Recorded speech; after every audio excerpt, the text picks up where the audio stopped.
Praise the Lord. Good morning all of you my dear ones and आप सबको परमेश्वर आशीष दे। आज के दिन की शुरुआत हम प्रार्थना से करेंगे, परमेश्वर की वचन के साथ शुरू करेंगे। तो आइए हम छोटा सा वचन पढ़ते हैं। Romans chapter 8 verse 1 to 2। So now there is no condemnation for those who belong to Christ Jesus, and because you belong to Him, the power of the life-giving Spirit has freed you from the power of sin that leads to death. Praise the Lord.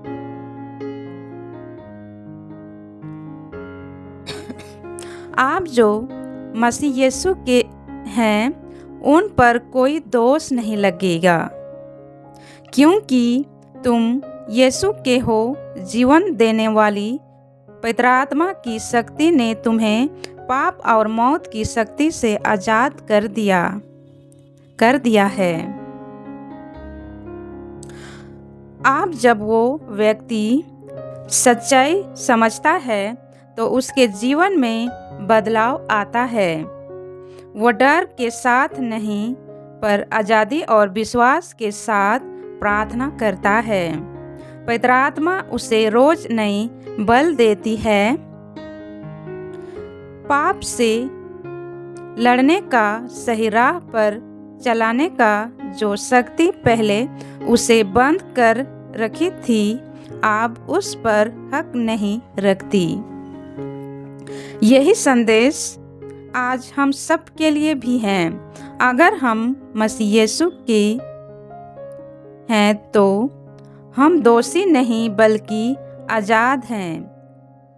पवित्र आत्मा हमें पाप और मौत की शक्ति से छुड़ाकर नया जीवन देता है। इसलिए अपनी पुरानी गलतियों में मत जियो, बल्कि उस आज़ादी में चलो जो प्रभु यीशु ने तुम्हें दिया है।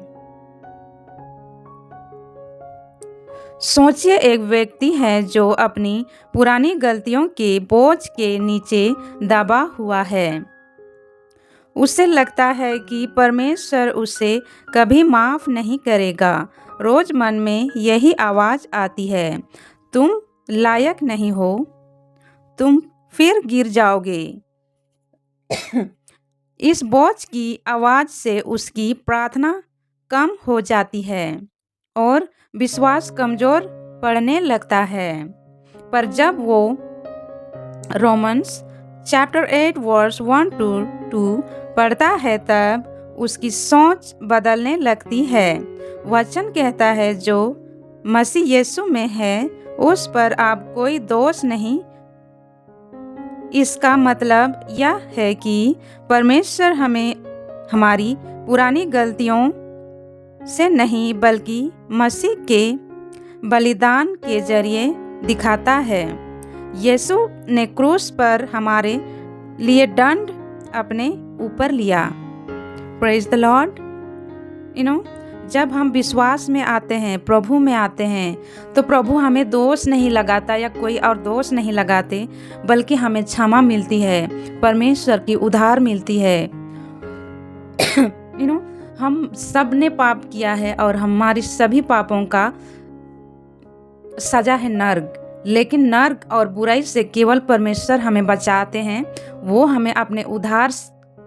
हमारे उद्धार करता हुआ परमेश्वर हैं और वो हमें हर पाप से मुक्ति देते हैं और वो हमें क्षमा करने वाला परमेश्वर हैं।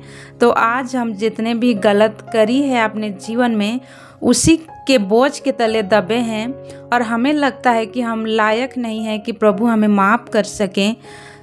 तो ये सोच ना रखें बल्कि विश्वास करें, क्योंकि परमेश्वर हमें कहता है, जो कोई भी विश्वास करेगा वो नाश नहीं होगा परंतु आनंद जीवन पाएगा।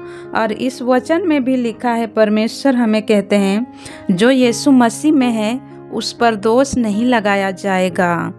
तो हम जितना भी गलत किए हैं परमेश्वर हमें माफ़ करेंगे।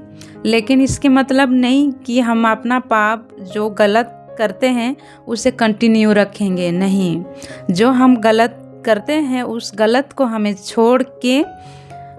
छोड़ना है और परमेश्वर से हमें माफ़ी मांगना है कि हम गलत किए हैं, राइट। तो वो हमें ज़रूर माफ़ करेंगे और वो हमें बुराई से बचाएंगे। गलत जो हमारे ऊपर गलत है, गलत आदत, उससे भी हमें वो छुटकारा देंगे। अगर हम परमेश्वर के पास आते हैं तो वो हमें दोष नहीं लगाते, बल्कि वो हमें माफ़ करते हैं, क्योंकि वो हमारे प्यार करने वाला पिता है। उनका प्यार हमारी समझ की परे है। हम ना जाने हम दिन में कितनी बार गलत करते हैं, हर रोज़ हर पल, फिर भी वो हमसे बहुत प्यार करते हैं। जब हम अपने गलतियों का एहसास करते हैं, किसी से माफ़ी मांगते हैं जिनके खिलाफ हम गलत करते हैं, तो परमेश्वर यही हमसे चाहते हैं कि हम अपने गलतियों को एहसास करें, माफ़ी मांगे और अपने गलत से मुंह मोड़ें। तो thank you so much. God bless you all. Amen. Praise the Lord.